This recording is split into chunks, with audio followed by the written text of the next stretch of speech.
second trial, or the Breakdown with WB, depending on where you listen.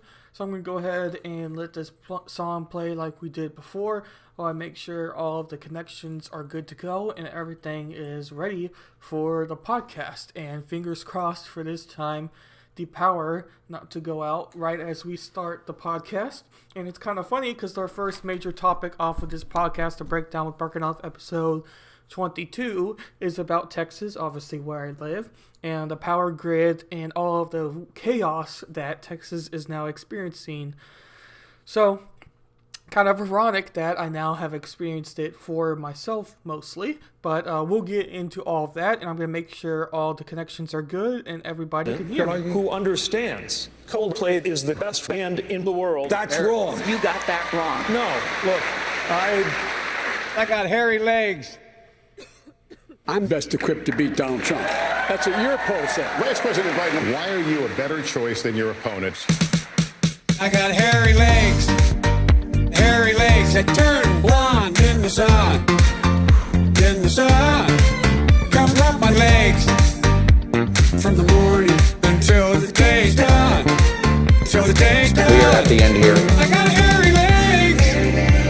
Yeah, that's right. You heard what I said. You heard what I said. I got hairy legs. Yeah, man. Watch the hair come back up again. I'm the guy with the best chance to win. Time is up. Thank It's you. only 60 seconds, not up yet. Corn Pop was a bad dude.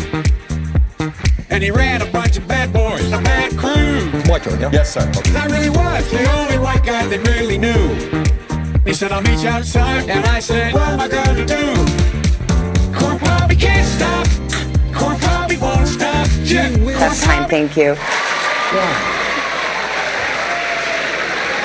So I'd like to talk about who we're running against. A billionaire who calls women horse-faced lesbians. You could release women from those agreements immediately. Maybe they didn't like the joke I told. Are you willing to release them? Release them.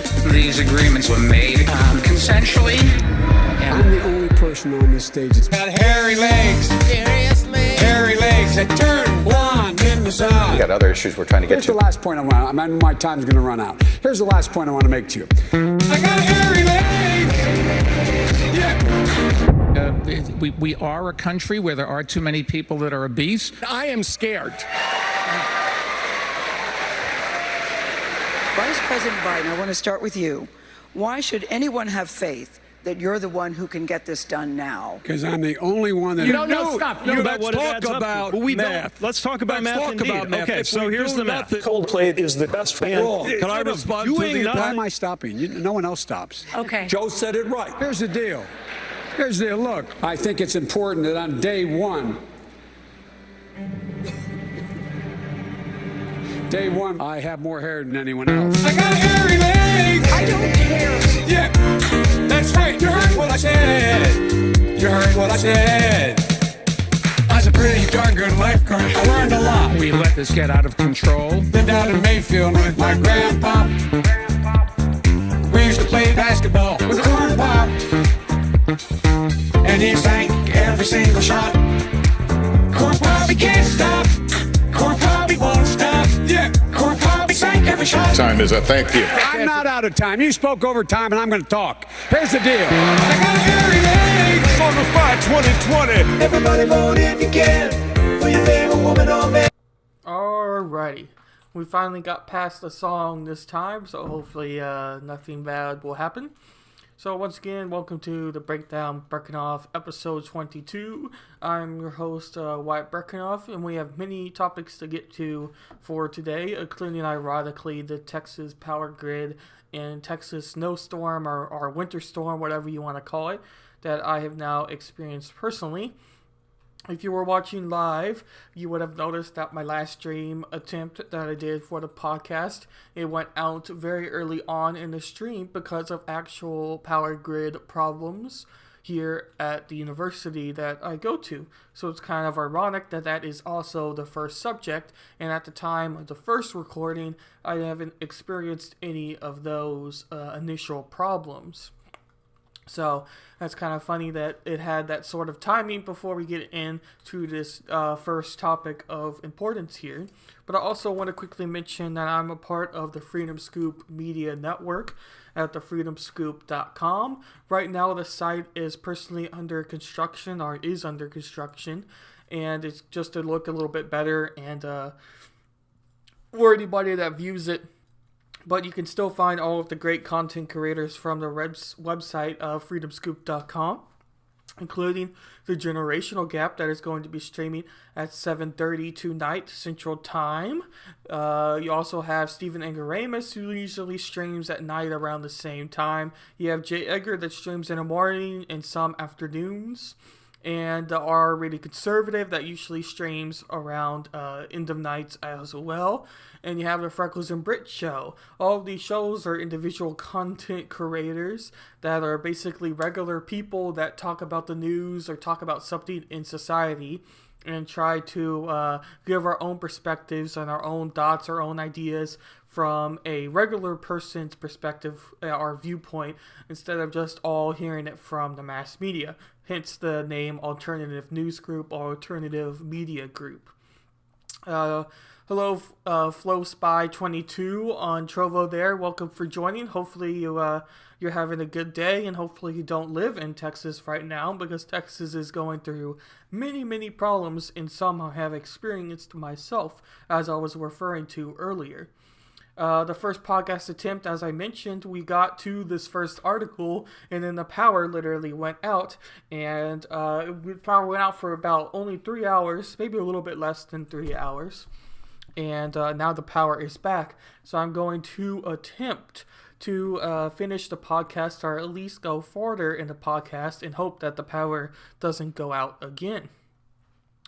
So we'll see about that one. But I have some personal experiences, I guess you could say, about the first couple articles we are going to be going through for the podcast. But before I just keep blabbering on and keep promoting things, I just want to promote one other thing before we move on. Freedom Scoop and myself have a Gilded app, or Gilded... I guess it's more of an app, but it's similar to Discord. You can download it on your phone, and if you have Discord, Gilded is very similar and works kind of the same, but Freedom Scoop and why does it have that title in there? Anyway, sorry. Freedom Scoop and myself have individual group channels for that topic, so we have our own Gilded server. And that didn't make any sense because I got sidetracked halfway in there, because the Trovo page has League of Legends as the part where I'm streaming, and this is definitely not League of Legends, but oh well. What can I do? I wanted to get through this. So before I just keep blabbering on and on and on, we're going to get right into these articles and get into these stories and kind of talk about the craziness that is happening in Texas, and hope that we at least can finish this podcast episode and the power doesn't go out again. So this is by NBC News, I want to say. And the headline reads, "How one Texas storm exposed the energy grid unprepared for climate change." And the article reads here, "Washington, in a devastating winter storm that has plunged Texas into electricity crisis, offers warning signs for the U.S. as the Biden administration seeks to prepare for a future in which extreme weather is a greater risk, and America is almost entirely powered by renewable energy. Generating energy is one challenge, but the quality daunting task centers on storing power from renewable energy for extreme events like this one hammering Texas. In Texas, the center of a wave of outages across the southern and central parts of the U.S., the primary electric grid suffered a 1-2 punch out of the deep freeze of the chart's demand for power, as Texas tried to heat their homes and power plants that simply failed to produce power when people needed it most. Wind and solar, still fairly small slices of the state's energy mix, played only a minimal role in a sudden power outage Utility officials said, contrary to a wave of conservative critics who tried to falsely pin blame for the situation on renewable energy. And we are going to actually talk briefly about the renewable energy tab to this story. We're going to read a little bit later about Governor Abbott, who's the governor of Texas, obviously the head person in charge of the state. And he was basically mentioning that he was putting the blame on alternative energy and mainly wind energy. I didn't really hear too much about solar energy, but mainly placing blame on the wind energy as part of the problem why the energy grid failed, because believe it or not, Texas does have a pretty large amount of alternative energies. I don't know if it's the most amount of alternative energies per capita, or however it would be graded there, because Texas is a big state. So if it has the most amount of, say, solar power plants, or the most amount of wind turbines, or whatever you want to call it, that would make sense just because the state is so big. But if you put that into perspective, is Texas still the number one state? I don't know that offhand or not. But I do know that Texas has the most amount of, I believe it's wind, or alternative energy as the whole concept compared to California. And I thought that was actually kind of surprising. So we'll get into talking about that a little bit in the future articles. But I thought it was interesting because I was looking around on YouTube when there was power and such. And I saw that Steven Crowder, in one of his more recent videos, I believe it was yesterday's video, was talking about how he put the blame on wind energy, probably in reference to what Governor Abbott said, and he had a whole segment about that with him in a funny little sweater in the snow next to a wind turbine that was frozen and no longer could make its movements to produce the energy. So I thought that was kind of interesting when it hinted that a lot of conservative media was also jumping on and trying to blame wind energy or alternative energy as part of the problem.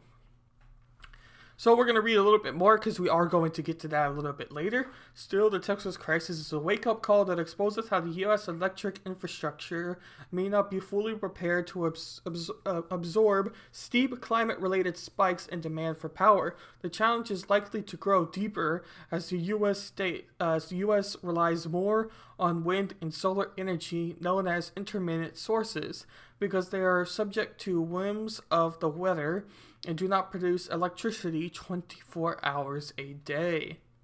Electric grid regulators said that the U.S. will have to develop fast supplies of power shortages, such as genetic batteries that rely on emerging technologies that have only recently started becoming economical and feasible on a larger scale.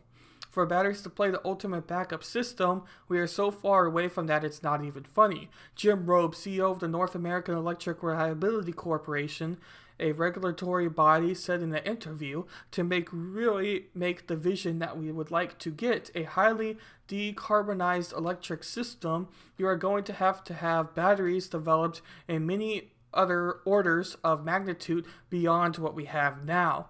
So I believe what they're talking about here with alternative energy being referenced is the ability to store this alternative energy, because the idea that America and alternative energy is lacking simply more wind turbines or simply more solar panels is not true. What really needs to happen for alternative energy to become a reliable source is the factor of the storage of that energy when then gets produced. That's kind of what the problem is experiencing now. And I was watching a streamer yesterday night, I believe it was, maybe yesterday morning, but definitely yesterday. And they were mentioning that one of the ways to simply make these batteries is to store these batteries in concrete. And I do not know how reliable or how efficient or how good of a solution that would be, but ultimately what needs to be figured out is either to produce a very high-tech solution to being able to store the energy that is produced, or to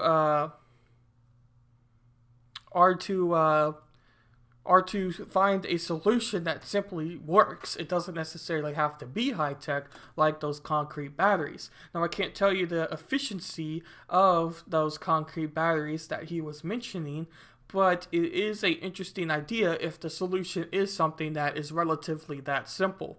And hello there, Eat Noodles. I am back. Did your power go? Yeah, the power's back on, and I'm going to try to finish this podcast as fast as possible and get through all of the topics and articles, because I'm not sure if the power is going to be able to stay on or not, because it's getting a little bit shaky. And the university itself is going through many problems, many problems, including the room. The room is starting to get very cold. Anyway, we'll continue.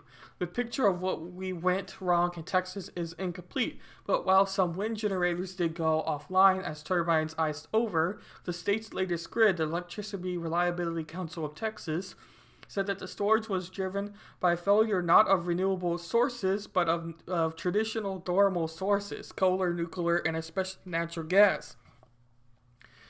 Energy experts said that gas lines supplying gas-fired plants may have frozen, or that supplies to the plants may have been limited, as gas was prioritized for homes that rely on gas for their heat. And that's kind of what we're experiencing now at the university, but we'll continue on.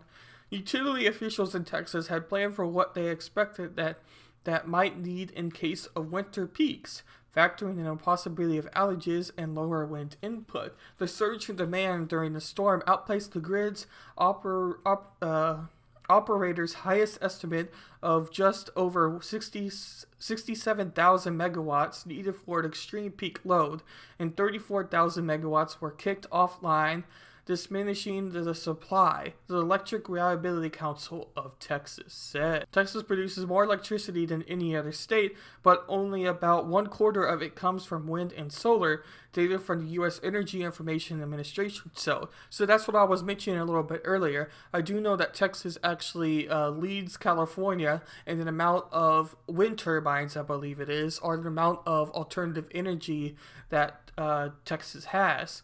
But I don't know if the per capita rate are if you put it into percentage of how much land there are, if Texas would be first, because Texas is the second largest state, and it's only beat by California, yet Texas still has more alternative energies, which I thought was rather interesting the last time I heard that. And if I am wrong, you can definitely link or show me why I am wrong, but I believe that to be the case. But we're going to go to our next video here, and hopefully it loaded. I tried to load all the videos again, so we shouldn't experience any of those problems, but we will see. So this is talking about how energy prices are likely to soar as the weather itself gets worse. Power outages for a third straight day as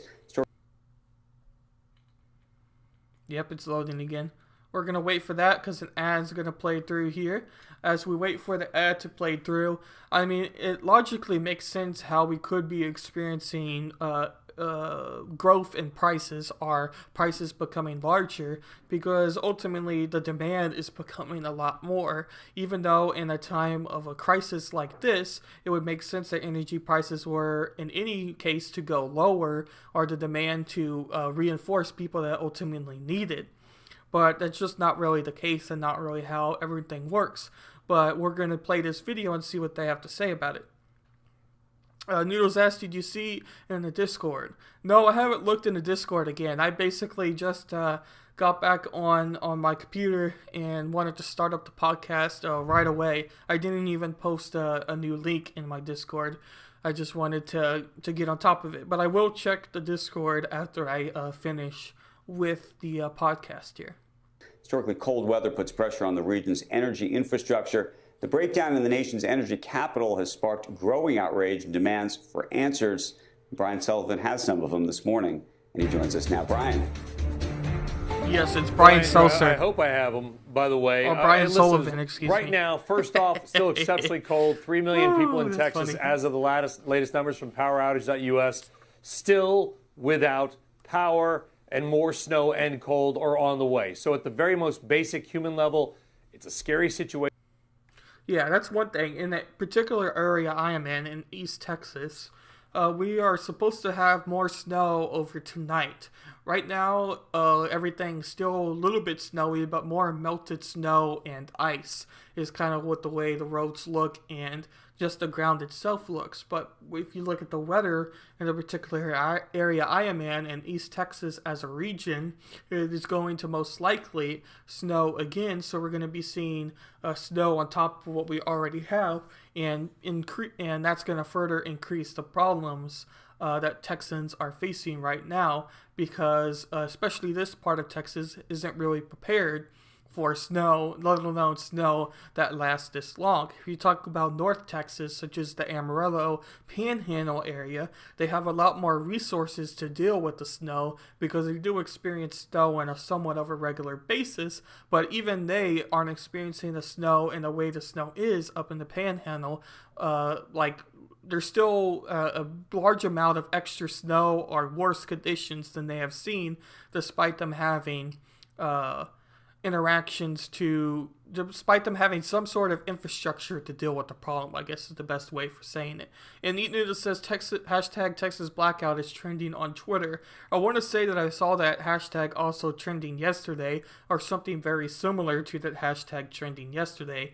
And I think it's only going to increase more. I know the area that my parents live in Texas, which is closer to the Houston area, they are experiencing they're experiencing rollouts and blackouts. So basically they'll go 3 hours with power and then 3 hours without power.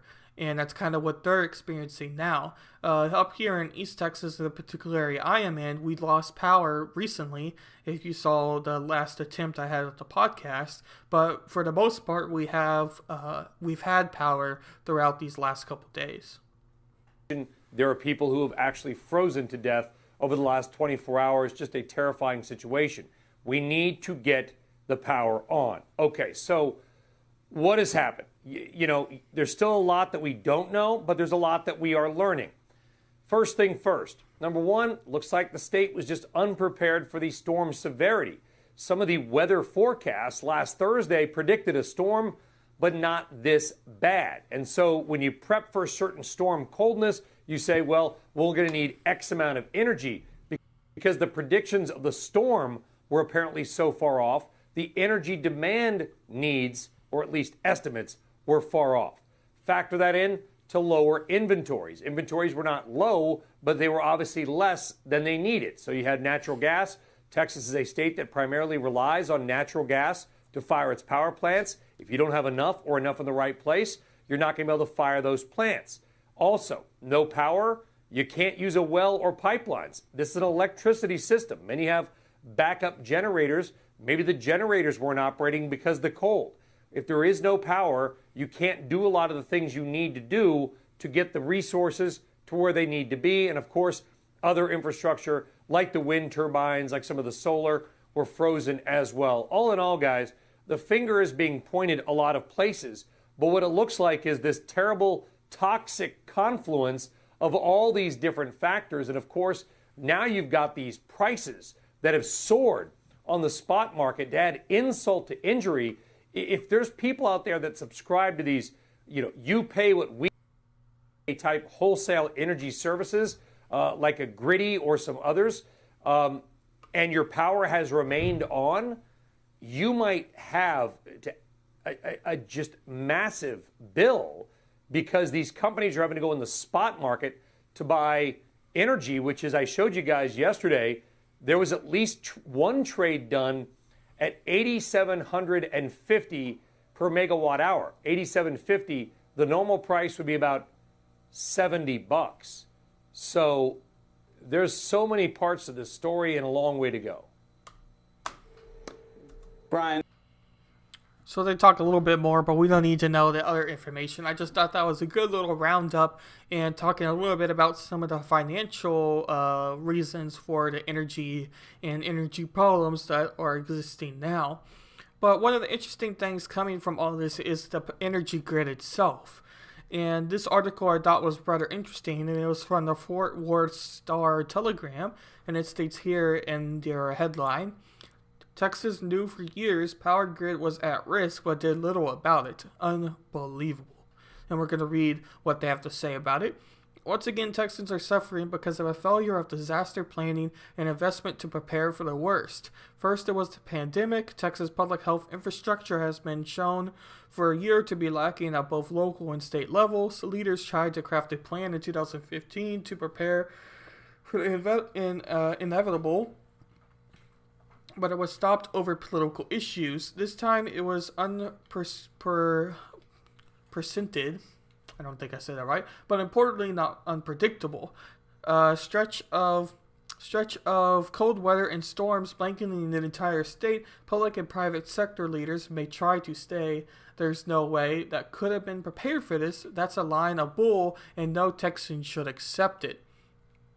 Jack says, Pooberville, yes. Can I drink your neck sweat? Now I want to tweet, eat doodles. All right, Jack, that's interesting. And you could go ahead and tweet, of course, eat doodles.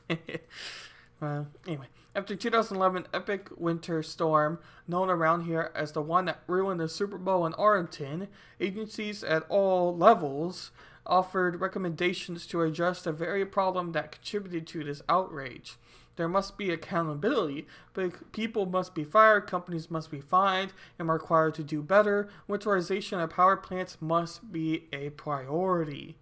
The immediate focus, of course, is on getting power back up as quickly as possible. We're in for more days of this, and lives are at stake. If more electricity can't be generated, blackouts must be rotated to offer relief to Texans who have been without power for a day or more. So that's where you're talking about those rolling blackouts are planned electricity sprees.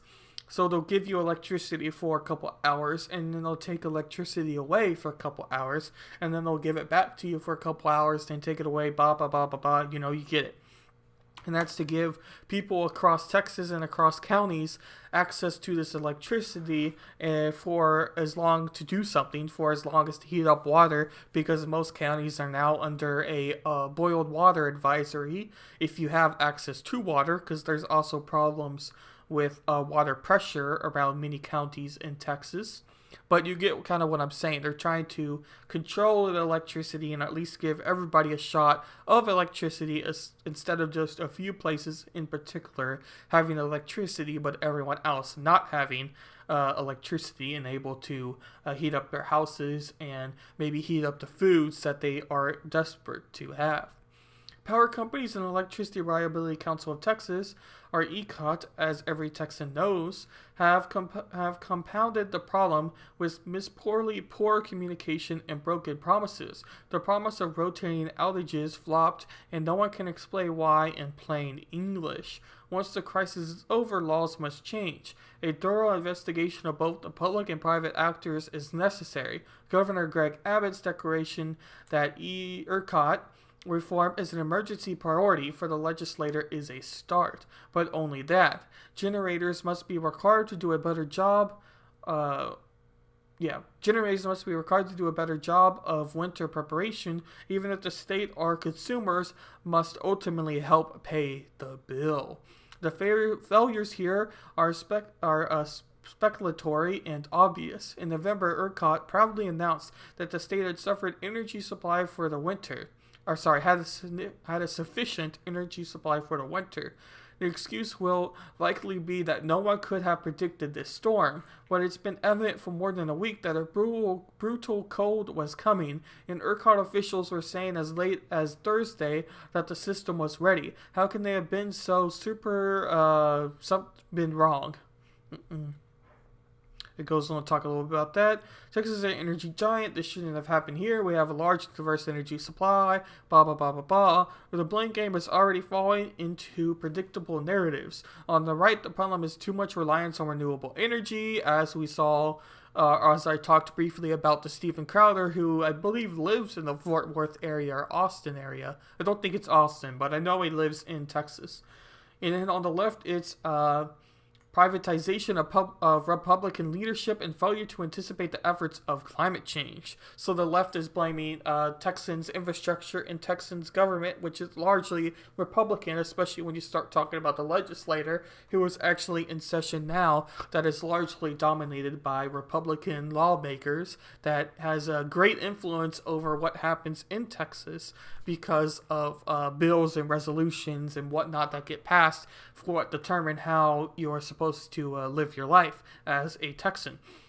And does obviously have major impacts when it relates to that. So the left is blaming this on climate change, and that Texans could likely see more events like this happening in the future because the climate is most likely not going to get better before it gets worse. But we'll continue on to read a little bit more and see what they have to say. It seems apparent that the power generators haven't done enough to winterize their plants.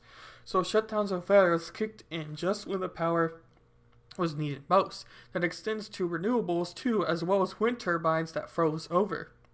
Natural gas transmission has been a problem as well. These are big but flexible problems. The legislator must dig to identify the specifics and act accordingly. A law enacted in 2011 gave the Public Utility Commission's power to require generators to report on the abnormal weather preparations and file an emergency plan. Has that been done? And if the preparations were inadequate, why didn't anyone step in? Perhaps regulators need more enforcement teeth. That's always a tough sell in Texas, but it's clear these companies need a nudge and perhaps help paying the bills. It would be too easy to forget the dreadful week when spring arrives, but it's not just an occasional winter storm. Every summer, our power supply and grid are stressed by the extensive heat. We haven't seen the level of failure yet during a summer, but it is coming. So it seems like this article tends to favor the leftist view of potential climate change and being that something like a massive winter storm is likely to happen again, or a massive heat is going to happen and going to shut down the plants again. So they seem to be in favor of the climate narrative instead of more of the white perspective that it is alternative energy to blame, because in the energy grid itself they put a certain amount of actual energy given to the alternative energies. So when the alternative energy failed, it put greater stress on the infrastructure that already exists, and that infrastructure couldn't support the amount of energy it needed to give homes power and give homes heating and give homes and people everything they needed to continue living the way they had before this major storm. We go to this next article here as we wait for it to load. It'll be interesting for anybody listening or maybe watching now to hear your perspective on what you think is more of the problem. Do you think it's a little bit of both? Do you think it's a little bit of climate change and Texas not being prepared? Do you think you put all the blame on Texas government officials for not preparing as good as they should have for this storm? Where do you think you would put the blame, or who do you think is more at fault? But we see here Texas weather, and this is by BBC News, which is kind of ironic, and that's anyway. Deaths mount as the winter storm leaves millions without power. A huge storm sweeping across the southern U.S. has killed at least 21 people and left millions without power. There has been widespread blackouts in Texas, where the energy grid was overwhelmed by a surge in demand. Millions of people in a state which rarely experience such low temperatures have been struggling to cope with the lack of power in frigid conditions. The extreme weather is forecast to continue until the weekend. Deaths attributed to the storm have been recorded in Texas, Louisiana, Kentucky, North Carolina, and Missouri. The National Weather Service said more than 150 million Americans were now under winter storm warnings, and now on Tuesday it's reported that more than 73% of the U.S. was covered by snow. The freezing storm has reached northern and central parts of Mexico, where millions of people have experienced days of intermittent power cuts. I am in Houston, Texas, freezing to death. One Twitter user, Chris Prince, wrote, "No power, no heat, no water. I have 4 young children. How is this happening right now?" public health disaster. The recorded deaths include people who have died in traffic accidents, as well as some who suffered carbon dioxide poisoning for running cars and generators instead to stay warm.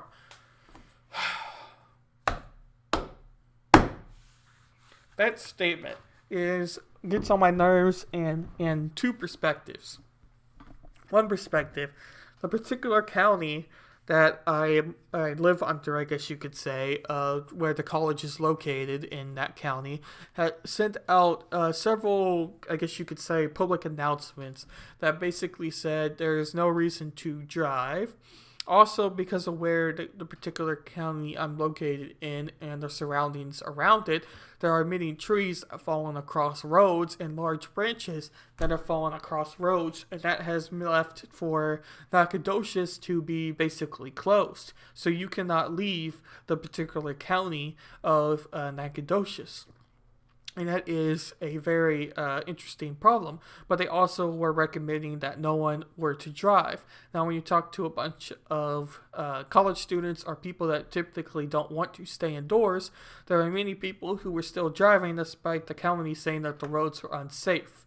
Now, obviously, people are going to be doing that. But the part that ultimately really gets on my nerves more than anything else is the idea of running cars in the garage. Carbon dioxide poisoning is something that is super serious and really everybody should know about at this point in their life. If they're high schooler all the way up to, a senior citizen. If you're even junior high, people should probably know about what you should and shouldn't do with carbon dioxide and cars and garages or generators in garages.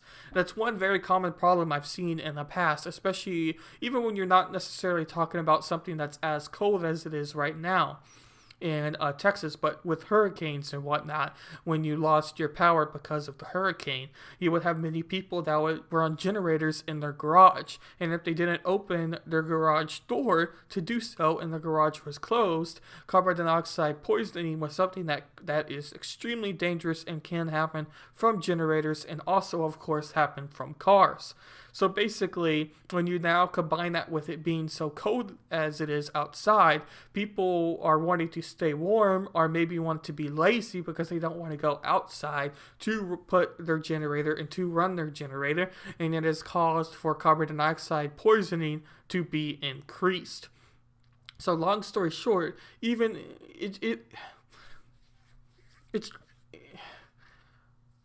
there's no reason that people should be having carbon dioxide poisoning.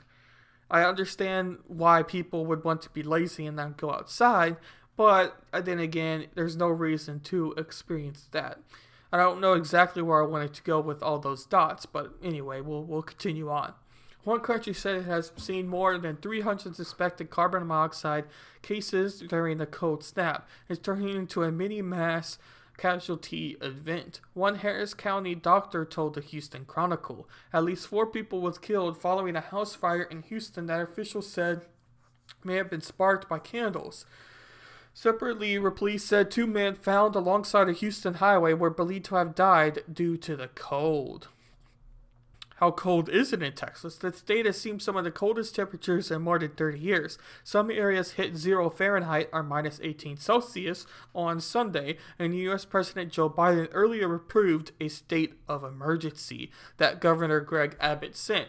And the state of emergencies, I just want to talk about real briefly. The state of emergencies, as of yet, haven't been something that have been overly political. No matter who the president is, and no matter who the mayor is, or who the governor is, or whatever official is calling for a state of emergency, hasn't really seen too much backlash against him or her, despite whoever the president is, even if they are of opposite parties. So Governor Greg Abbott sent it to Joe Biden, and I was interested to see what Joe Biden was going to do in response. Was he going to make it somewhat of a political thing, or was he just going to approve it? And from what I've seen and understood, Biden Biden didn't really seem to make it super political. But if you believe Twitter and you follow Twitter, it looked like Twitter was making fun of Ted Cruz and blaming Ted Cruz for a previous thing that he said about a hurricane in Louisiana, I want to say. And so they were kind of making it a little bit political when Ted Cruz was asking for a state of emergency along with Governor Abbott. So I thought that was rather interesting, and it'll be interesting to see how long something like a state of emergency exists before it just becomes something that is all politically, before it's all a political joke, I guess you could say, where no matter who it is and what it is, it's just all going to be a mess. You see a picture here of a semi completely on its side off of a road, probably slipping on black ice.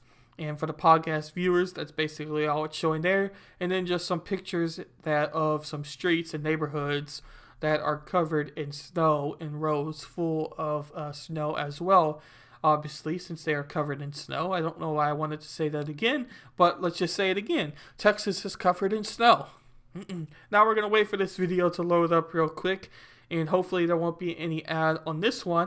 But this was the Texas governor calling to probe onto the energy grid and figure out where the core problem of the failing of the energy grid is. So we're going to play that, and then we'll get right along with our next topic. Well, bottom line, Shep, the state's power companies could not, or maybe would not, produce enough power to meet surging demand. As you have reported, that has left millions without power and often without heat or running water, even as temperatures were near all-time lows or at all-time lows. So what exactly happened? Well, it was a sort of toxic combination of a few things. A colder than expected storm hitting late last week, an industry unprepared for winter weather, and a sudden shortage of energy like natural gas or wind power to fire the power plants up. The combination of those three factors really what sent the state into a frozen freefall. Now, the blame game. Most of the finger is going to be pointed at an obscure nonprofit called ERCOT, the Electric Reliability Council of Texas. Not a lot of reliability there. They control the flow of power in the state and have been ordering rolling blackouts to try to conserve what power they do have. Governor Greg Abbott not impressed, calling for a review of ERCOT's policies. He's also warning of a possible natural gas shortage in the days ahead. Now, some suggest the electricity supply shortage would not have been this bad if Texas didn't stubbornly hang on to ERCOT. As you noted, Shep, the only electric market in America that is limited to only one state. Every other state has access to other grids. So say power goes down in one area, well, you can buy it from another area or another state. Not so with Texas. A little good news, though, as you noted, the weather is going to warm up a touch. But unfortunately, a lot of power will still be needed to stay warm. And this shortage could last for a couple of days. Oh, man. Brian Sullivan, thank you. So there we heard it from our man Brian Sullivan again about the energy sector and Governor Abbott ultimately calling for ERCOT and wanting a investigation. And I'm sure we're going to be seeing results of that investigation somewhat soon, I would think. We're going to go to our CNN article where it states millions are still without power as the winter storm continues. The southern system will head, and this is live updates. The southern storm system will head for northwest by Thursday and bring more of the white stuff with it, being snow. The two areas of low pressure, which are a driving force of wintry weather, will travel up the east coast one after the other. It is looking more and more likely on all or mostly all snow event for most of southern New England. Nearly 100,000 customers are still without power in Kentucky, governor says. Will go down. How to protect yourself from carbon monoxide was one of their events. Texan man describes wife struggle breathing without regular oxygen tank due to lack of power. So people that have a health condition or maybe a disability of some sort are struggling a little bit more because of this power grid. And anyway, there's much more live updates, and I wanted to include this site just for anyone who was curious about the most recent events, because I thought CNN did a good job of compiling all of the most recent things into one place. And these are linked in my channel description on my YouTube, The Breakdown with Berckenhoff, or to my Discord or Gilded server that you can check out there. anyone that is watching now, I'm going to put in my Gilded link and my Discord link that you can go ahead and join if you feel like, as we wait for this article to load up and everything to load up, because the Wi-Fi has been very slow because everybody who does have power, or when we have power, is all using it because there's nothing else to do, so that they can watch their HBO Go shows or whatever they're doing. So the Wi-Fi's been very, very, very, very, very, very slow.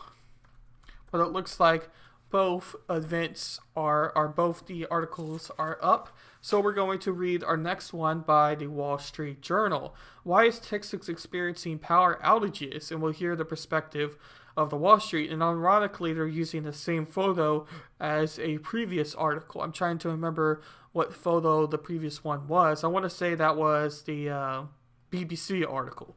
Millions of Texans remained without power on Wednesday morning, although temperatures climbed above freezing across half of the state, a possible sign that the state's power grid can make significant progress restoring service.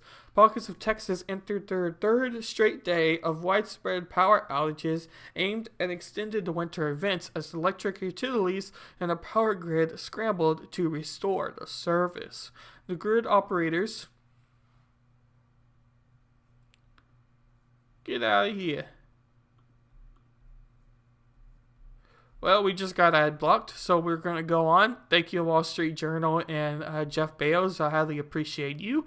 But unfortunately, we're not going to be able to hear what the good old Wall Street Journal wants us to view. We're going to go straight to Newsweek, which isn't the best news source, but we're going to go ahead and read what Newsweek has to say here.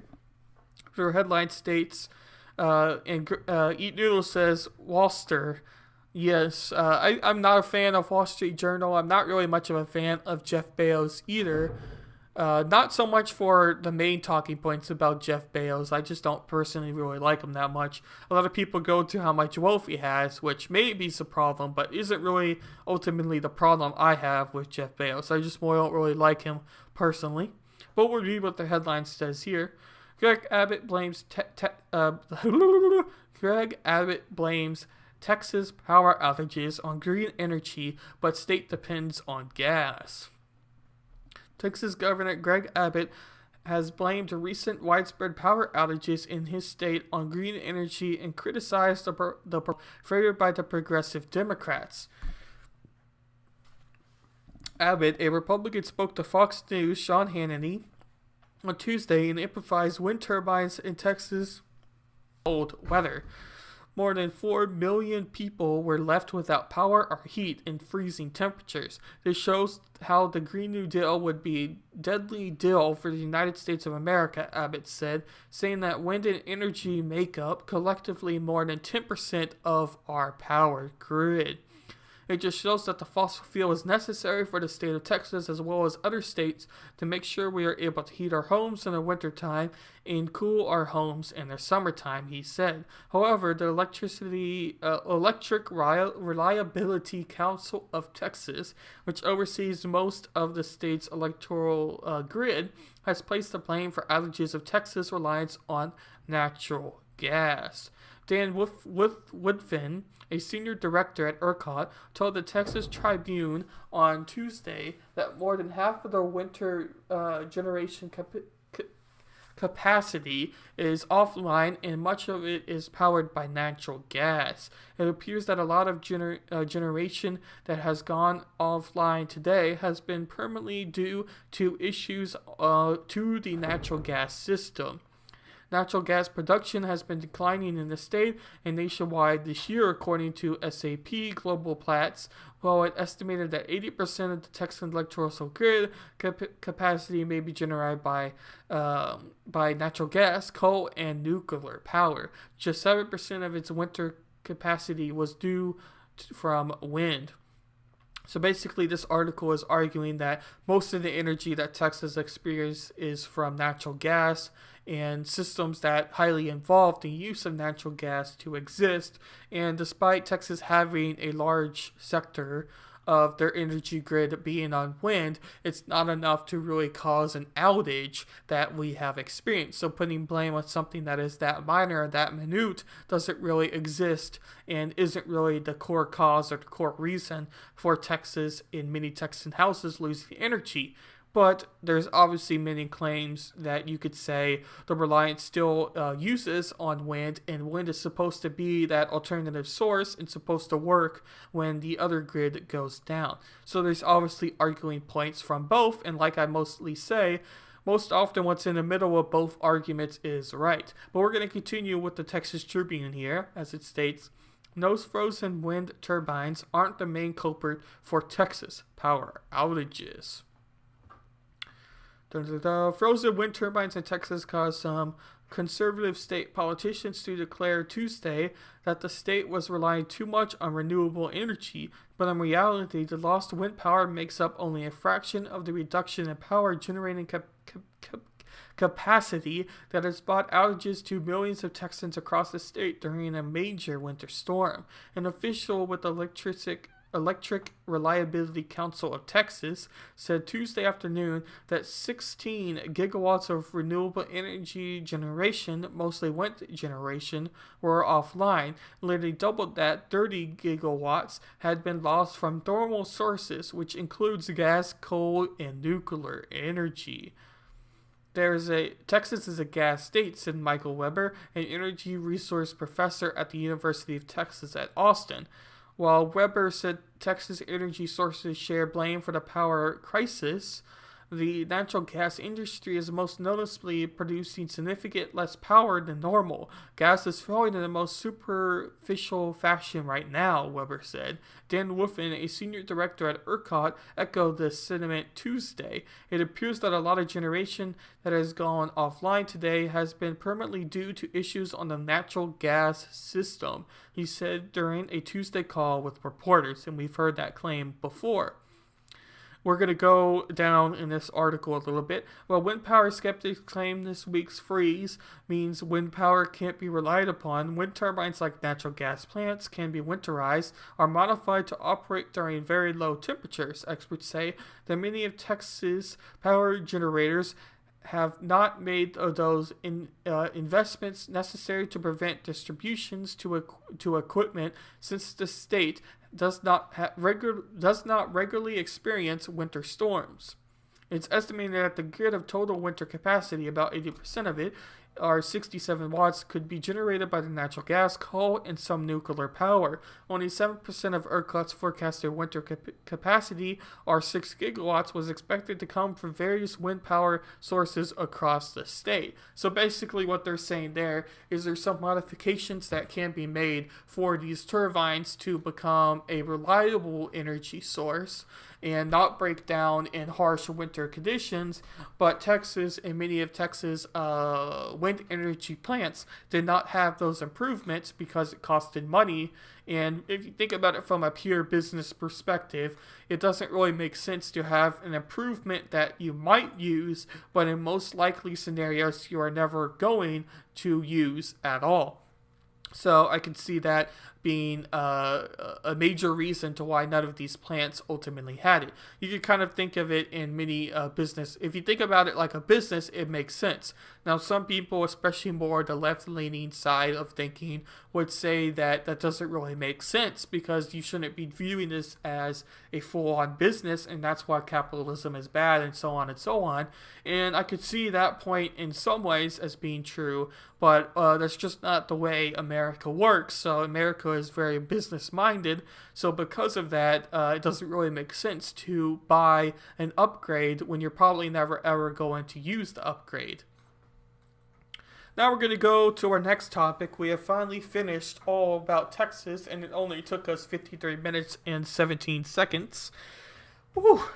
Hopefully we don't lose power between the rest of these points, and we're going to still try to go with a somewhat faster pace. This is actually going to be a longer podcast episode. I try to keep these anywhere from an hour to an hour and 20 minutes.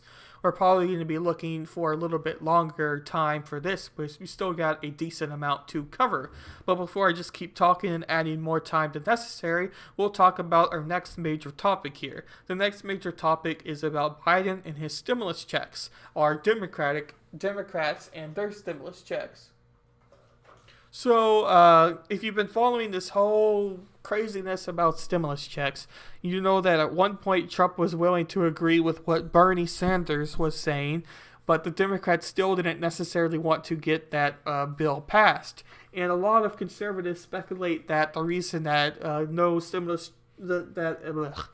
that a second stimulus check was not passed was because Democrats were stopping it at all cost. So they were making the stimulus bill and a stimulus check a political thing, and they didn't want to have Trump win the stimulus bill and have that as a victory for his presidency. They wanted every American to view Trump and his particular stimulus checks in that whole scheme of things as a failure for Trump's presidency. And many conservatives thought as soon as Trump left that Joe Biden would be able to pass some sort of stimulus bill, especially since he has the House and a tie in the Senate. So the idea that a stimulus bill like Bernie suggested or something similar to that could be passed does seem to make some sort of logical sense. But we are starting to see how that may not necessarily be the case. But before we jump on those stimulus bills, I wanted to talk about something else real briefly, and that being student debt and the idea that at one point Biden was wanting to get rid of some student debt. He wasn't like Bernie, where Bernie wanted to get rid of all student debt or forgive a very large percentage of student debt. But at one point, Joe Biden stated that he wanted to get rid of $50,000 of student debt, or a decent amount of percentage of people's student debt. And it doesn't look like he's keeping up on his word, if you are to believe the most recent headlines. We have our first headline here. I will not make that happen. Biden declines Democrats' call to cancel $50,000 in student debt. Washington, President Joe Biden said Tuesday that he would not eliminate $50,000 in student debt, shooting down a proposal that prominent Democrats included this month, but he is open to some level of loan forgiveness. Eat Noodle says here, Bernie's plans were very ambitious. Yes, very much. If Bernie was president right now and it wasn't Joe Biden and he had a Democratic House and a Democratic Senate, I don't know if his ideas and his bills and things he wanted to do would get passed, even with having Democratic control and the tiebreaker, just because some of his ideas are very radical compared to the norm and society we have now. I often say a lot of times conservatives want things to stay the same or improve a little bit in some perspectives, and the progressive left wants vast changes, wants things to change dramatically, wants America to pretty much look different in a lot of ways, and Bernie Sanders definitely fits into that crowd. So depending on what your viewpoint is, where you rely on parties, and your perspective depends on what you think about Bernie. But if you approach it from a logical perspective, I would say even if Bernie was president and he wanted to get rid of all student debt, I don't know if it would necessarily pass, even if he had control in the House and the Senate like Joe Biden has. But we'll continue on here. I will not make that happen, Biden said at the CNN town hall in Milwaukee, his first ever event outside Washington since he took office, in response to an audience member who called on him to commit to cancel at least $50,000 in debt. Biden listing off the six-figure debts he said his children incurred attending private universities, said that he understood the burden of the student loan crisis, but he did not believe he could eliminate $50,000 on his own without congressional action. So from the sounds of it, it doesn't look like he was wanting to sign an executive order eliminating the debt. He wanted it to pass through the House and pass through Congress to actually have a bill, but we'll continue on to see if that assumption is right.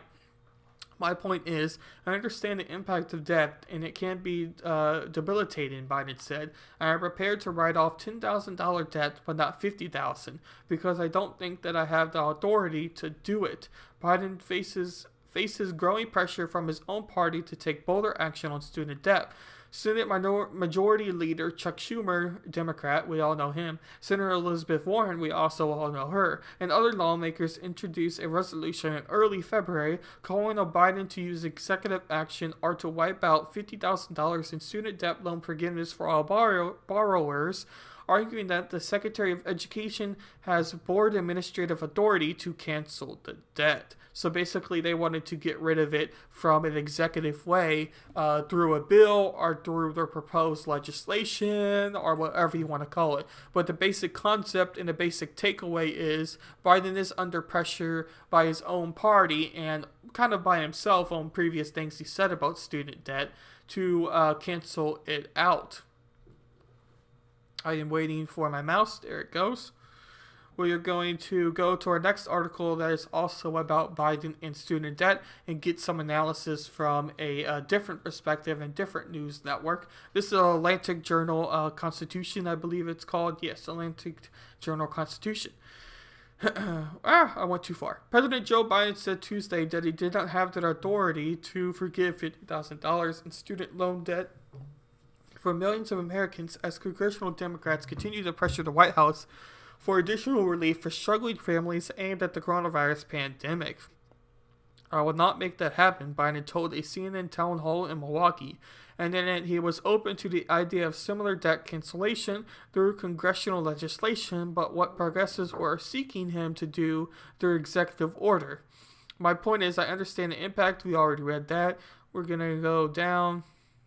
Article is loading. We're going to go down a little bit more. We're going to go down. We're going to go down.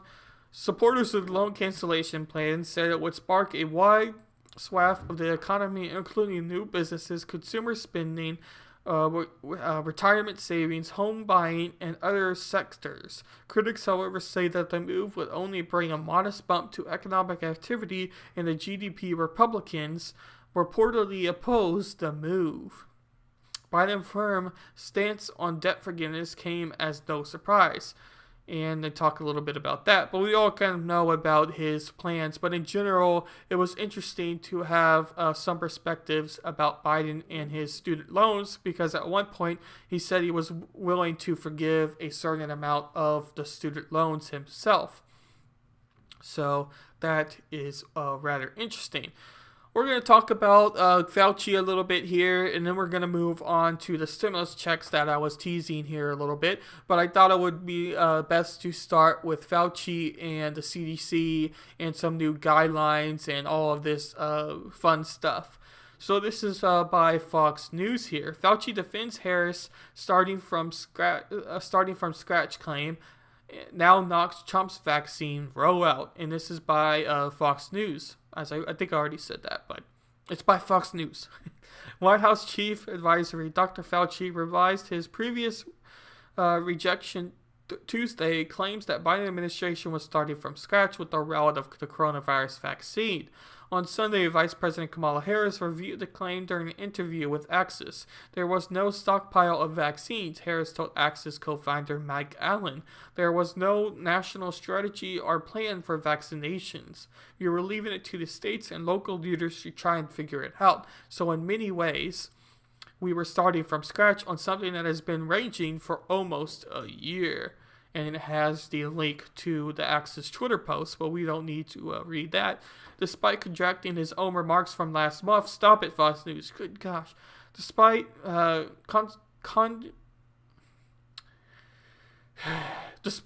contracting his own remarks from last month, Fauci not only defended his vice president, but also knocked the Trump administration vaccine rollout when he asked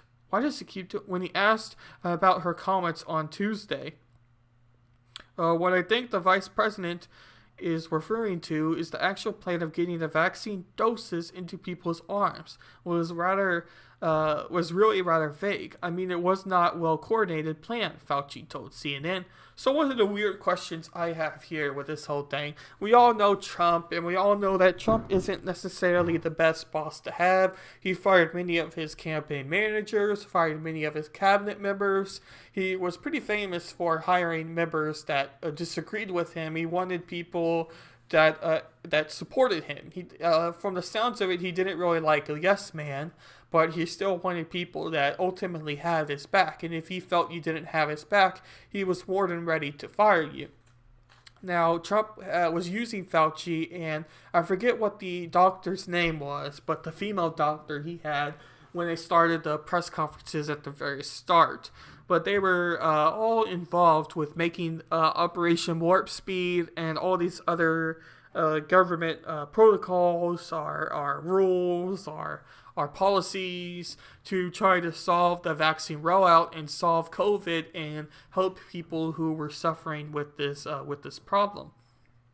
But if Fauci is involved with the system and he didn't ever get fired by Donald Trump, which is kind of surprising as well, but you would think that he would have some involvement to the actual policy and what happened. So the idea that Fauci is now backstabbing against Trump in a policy that ultimately he probably came up with doesn't really make much sense to me. But we're going to continue on here. Getting the vaccines made, getting them slipped through Operation Warp Speed was okay, but I believe that what the vice president is referring to was the process of actually getting those doses into people, Fauci explained. That's something we had to get much better organized. With getting the community vaccine centers, getting the pharmacies involved, getting mobile units involved. So that's what I believe she is referring to. And then they have the clip to the interview. We don't need that. Fauci, who previously served the White House Coronavirus Task Force under President Trump, struck a drastically different tone last month after the CNN cited anonymous Biden officials who alleged that the new administration was starting from scratch with the vaccine rollout. We are currently not starting from scratch, blah, blah, blah. We've already heard those claims. I don't know why they wanted to repeat that, but we'll continue on here. So it's very weird that Fauci is now saying that, because you would think that he is a part of this whole plan that President Trump made. So unless President Trump just went off the total deep end and created his own plan and had Fauci talk about certain parts and he never agreed with it or he wasn't involved with it, it doesn't really make sense why he would then backlash what has previously already happened. That does not make much sense to me, as I've already have said. But we're going to be talking about Fauci here in a little bit, so I'm going to save what I'm thinking in my mind right now until we get to that sector of the CDC and Fauci. And it's in the title of the podcast episode, so many people already know what I'm probably thinking or referring to. But we have this next article here. Harris says teachers should be prioritized for the COVID-19 vaccinations. Vice President Kamala Harris stressed Wednesday that teachers should be given priority for getting the COVID-19 vaccinations, but without say if she believed that giving them shots should be a prerequisite for reopening schools. In her first live one-on-one network interview since taking office, Harris was asked by Today Show anchor Savannah Gerthy, I think her name was, hopefully I said it right, whether she should whether she should reassure teachers that it would be safe for them to go back to school even if they are not vaccinated. Teachers should be a priority, said Harris, adding that teachers are crucial to our children's development. They should be able to teach in a safe space and expand the minds and opportunities of our children. So teachers should be our priority, along with the other frontline workers. Harris said fewer than half the states are prioritizing teachers right now to receive the vaccine. Said the senator asking safe for teachers. They should be a priority, Harris said, about teachers getting vaccinated, and the states are making decisions individually about where they are on the list of who gets vaccinated. States are wrestling with the situation as an infectious disease experts say schools are not a major source of COVID-19 transmission, but many teacher unions oppose reopening them. During a Wednesday briefing, the White House-led COVID-19 coordinator Jeff Zients and the White House Joe Biden and the Vice President believe teachers should be placed at the head of the line along with other frontline workers. They both agree with the CDC guidelines that vaccinating them is not a requirement to reopening schools. So I thought that was kind of interesting. In general, I don't really think that there's a lot to argue with that teachers should be put higher up on the list. I don't know if teachers should be first on the list for vaccination. I think it should probably still be senior citizens and those who are in the healthcare industry, until everybody who is in the healthcare industry and more likely to experience the virus directly gets vaccinated. Then we can move on to teachers, because schooling can still be done online for the average student or students that prefer online schooling. Schooling doesn't necessarily have to be in person. Now, it is much better in person. Personally, I'm on campus and I do have one class that is in person and one class that's hybrid, and the rest are fully online. And I do like my in-person class the best, because personally I learn better being in person and being in class. But I do think that teachers being higher up on the list do make sense, but I don't know if they should be first on the list. Now we're going to go to the part that I've been kind of the most excited about, in a way, and that is Fauci's double mask. So if you follow the whole Fauci thing, he said one thing, and then he said another thing, and then he says this, and then he says that. He's not really the most reliable guy for trying to get the most accurate news in the most concise way, because oftentimes he goes kind of back and forth in what he says. And the most recent thing that mostly conservative media is laughing at is the double masking that Fauci is now recommending, when at the very start of the coronavirus pandemic, he was wanting people not to wear masks unless if they felt like they were sick, and that whole entire situation with that. But we are just going to let Fauci speak, and then I will give my thoughts about this whole progression and challenges around that. We're waiting for it to start. Come on, you can do it. Looks like the video is frozen. We get asked all the time, should we be double masking? Hang on. The CDC makes recommendations. We're gonna go back here because the video's lagging a little bit. Hopefully we get a good start. We get asked all the time, should we be double masking? The CDC makes recommendations based on data that they accumulate because it's a science-based organization. Right now, they are looking at these different options of mask wearing. In the meantime, as I often get asked, should you be wearing 2 masks or 1 mask? And I say, there's no recommendation. However, there are many people who take the common sense approach. If you're talking about a physical barrier, and as the CDC recommends, you want at least 2 layers within the mask as a physical barrier, and you feel maybe more of a physical barrier would be better, there's nothing wrong with people wearing 2 masks. I often myself wear 2 masks. Can we make a general recommendation that doesn't have scientific basis yet? No. But when the science comes along and tells us that it is better or not, then you will see a recommendation being made by the CDC. I'll hand it over to Dr. Walensky for any further comment. So I thought that was kind of funny, because I've seen many people who kind of make a joke of the whole 2 mask thing, where they're like, okay, if it's common sense, then why don't people wear 2 condoms? Or why don't people wear 2 this? And it's like, I mean, I don't know if that's entirely a good comparison or not, but it does kind of poke a little bit of fun about Fauci's common sense idea. And the factor that just wearing 2 is better than 1, then why don't we just wear 2 of these? I mean, it's not really better to wear 2. It's, it's still fundamentally 1. But, it's just kind of funny how that all works. And many people at the start of this were kind of making fun about the whole double mask, triple mask, 4 mask, 8 mask. There was a viral video that happened on Twitter, and Ed was talking about on his show yesterday, the Not Freckles and Break show, shoot, I'm forgetting its name now. Liberty Show. Anyway, if you go to Jay Edgar's channel, you will see it on his channel, and it was yesterday. And they were talking about this whole funny video that happened on Twitter about this chick had on like as 17 masks, however many masks she could put on, to make fun about this concept of mask, and that eventually it may get to more than one mask, because if they tell you to wear 4 masks, then some people are going to wear 4 masks because they were told to wear 4 masks. I don't know if that's really ultimately a true thing, but it is a little bit fun to kind of poke fun at a little bit. But most people didn't think that the CDC would ever recommend wearing 2 masks, but if you go to the CDC website now, they have many illustrations about how to wear the double mask, and they now recommend that you do wear a double mask mixed with your what's it called, M95, if I remember right. Let's go up. Yeah.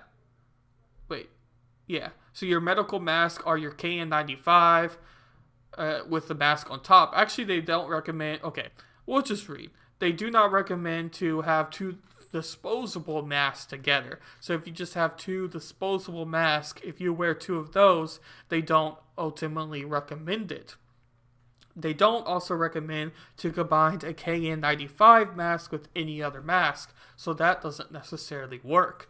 But they do recommend you wear a cloth mask with multiple layers of fabric with a disposable mask underneath. So if you have a multi-layered cloth mask and then a medical mask or a disposable mask underneath, then you are now wearing your 2 masks effectively. So I thought that that was very interesting, because many people didn't think that this 2 mask thing would ever work. And I have seen some people around campus wearing 2 masks. And we'll go to this next. If you are layering your mask, these masks, the CDC says to stop immediately. And they have illustrations of a disposable KN95 and some other like cloth mask, but not a multi-layered mask. We've already read about that, but I thought it was interesting that there's already articles about the new CDC guidelines and everything. I just thought that was kind of funny, so I wanted to quickly mention it, and it will be in my description if you want to read it, but I didn't ultimately think that we had to read that article. But we're going to go to our next statement that Fauci was saying here about the double mask situation. Mask thing, because now the CDC says, I mean, I think I've got this right. 1 mask is better than 0 masks. 2 masks is better than 1 mask, but you don't have to have double masks. Is that right? I mean, it is. In fact, Savannah, you and I had this conversation on your show. I mean, it must have been a month or so ago, because someone had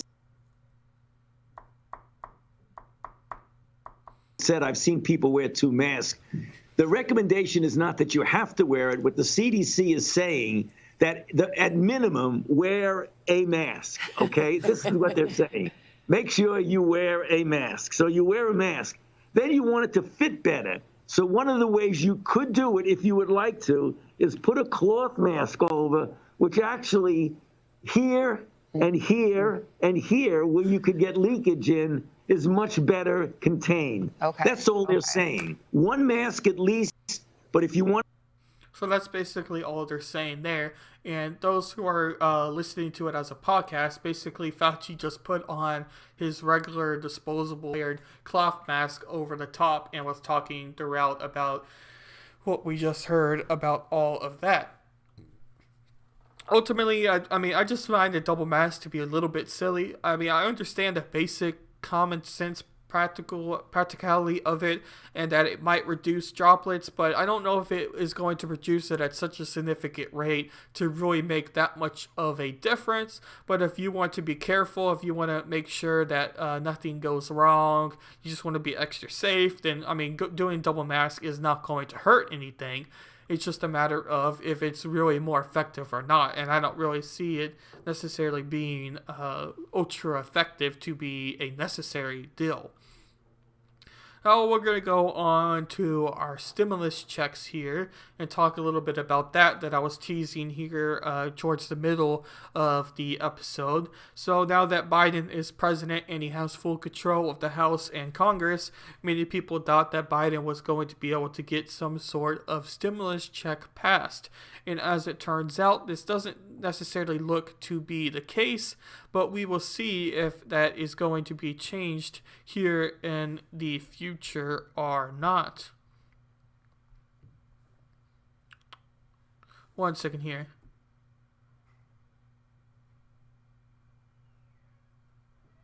Okay, we're good. I got a text from somebody. I wanted to make sure it wasn't important, but we will continue on here. Sorry about that. This is by the Insider here. Democrats in Congress are ramping up efforts to enact Biden's $1.9 trillion stimulus package within the next month. Democrats in Congress are ramping up their efforts to enact President Joe Biden's $1.9 trillion rescue package before federal unemployment benefits starts expiring on March 14th. Congressional Democrats are doubling down on an aggressive timeline. By the way, I just remembered, for anybody that's still listening, a second stimulus check did get passed, if I am remembering right. I'm going off of memory now, but it wasn't necessarily a very good stimulus check. It was more of a bad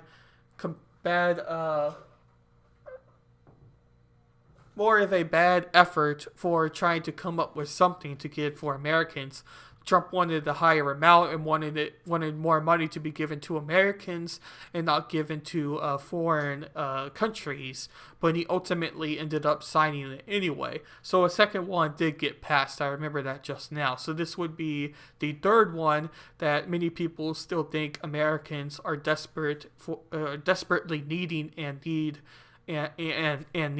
But we'll continue on here. We will be ready to take further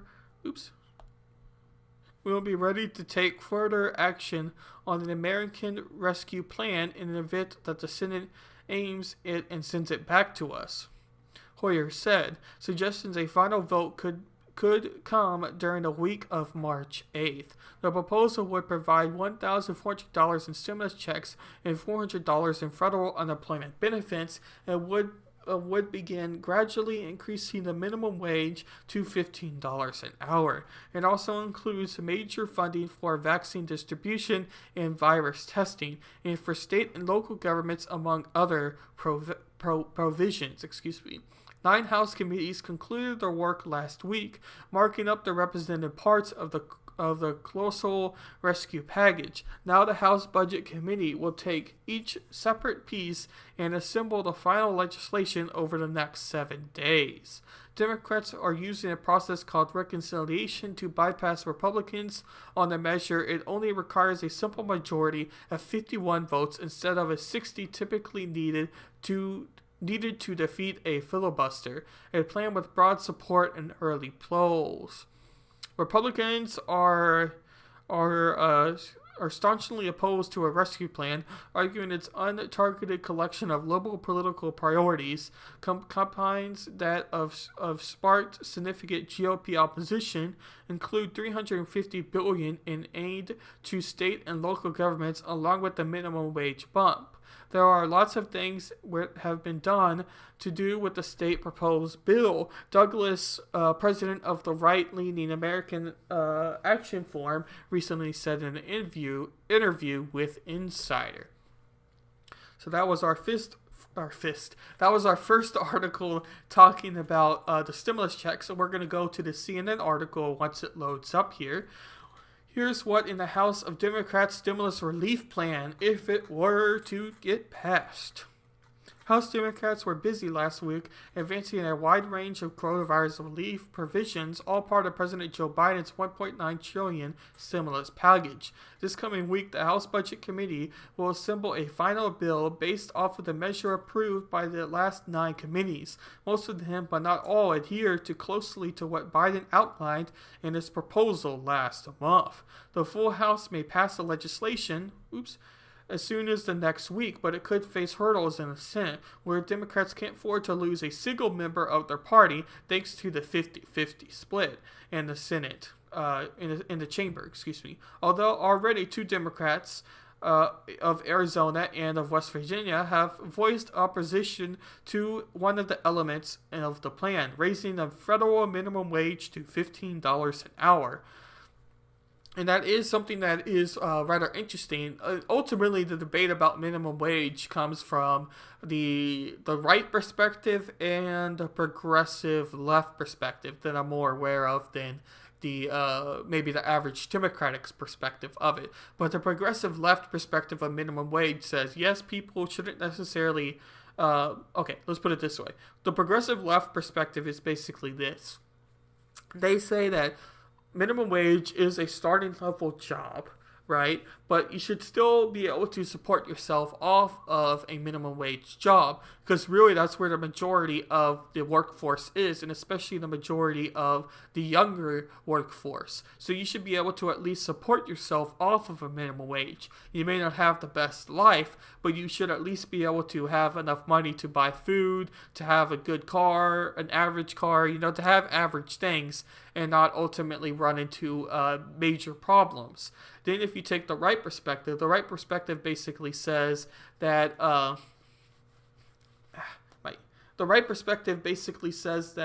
a minimum wage is a starting level job, and you shouldn't really need things to support yourself off of it. So basically, minimum wage is a job there to get you through things and not to be able to support you. So you shouldn't have a lifelong minimum wage career. I don't know if I explained that too well, but that's kind of the point there. Mystical Hedgehog says, I wish Rush Limbaugh a very pleasant day in Minecraft. Susan and Twitch people. Yeah, I'm not sure if I'm going to cover the Rush Limbaugh here or not. He did die today, obviously.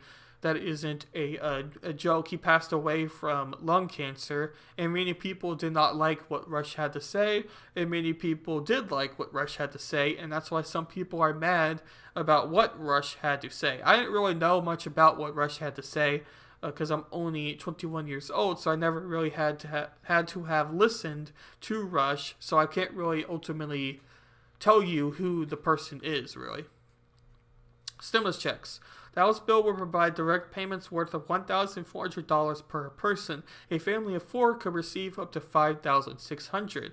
Individuals earning less than $75,000 a year and married couples earning less than $150,000 a year would be sent the full amount. But not everyone who receives a previous stimulus check would be eligible for this round. The payments would phase out faster and completely cut off individuals earning more than $100,000 and families earning more than $200,000. The payment will be calculated on either 2019 or 2020 income. Unlike the previous 2 rounds, audit dependents would be eligible for the payments. Real quick, those who are listening now, Eat Noodles or Mystic Hedgehog, if you have a streamer you guys like to watch on Twitch and they're live now, you can go ahead and link their name, because I'm almost finished here to be able to get some dinner and watch some people I want to watch after we finish this podcast. So if you have anybody you like who is live now, you can go ahead and put their name down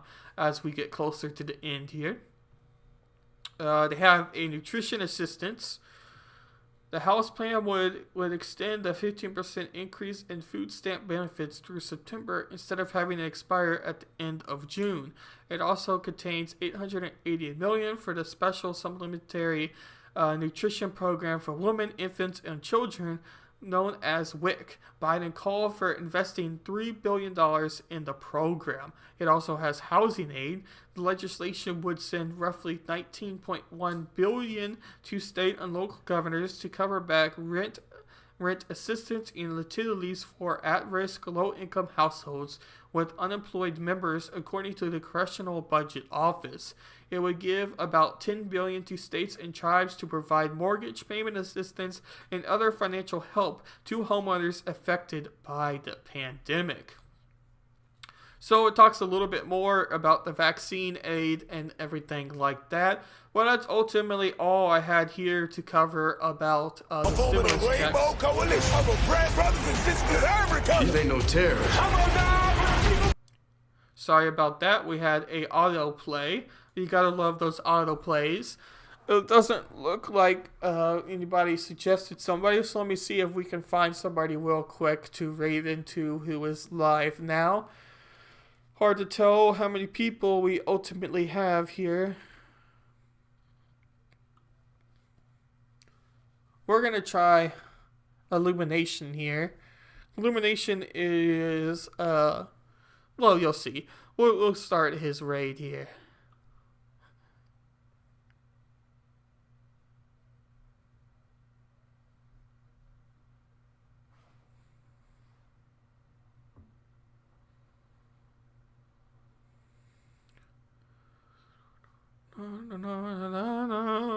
It looks like it's working.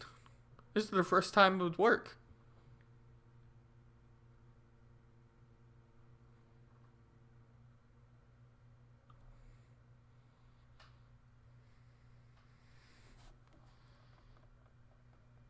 Ah, they're offline. It lied to me. Let's try again. Let's find someone else.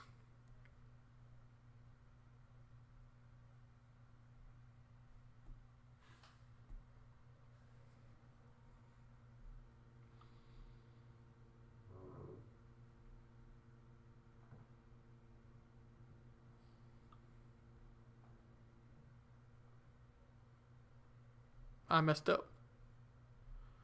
Alright, let's find someone else who is live here.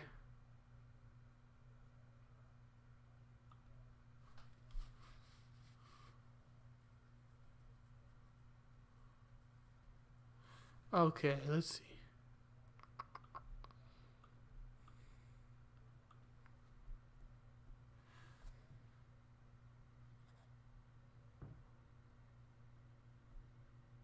We'll do Daily Blend here.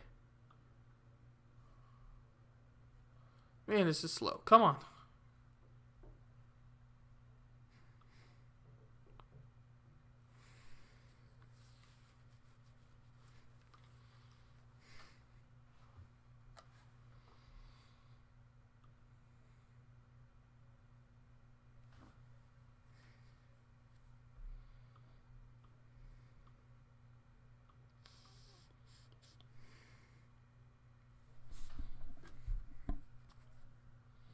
Alright, I don't know what the hell it's doing.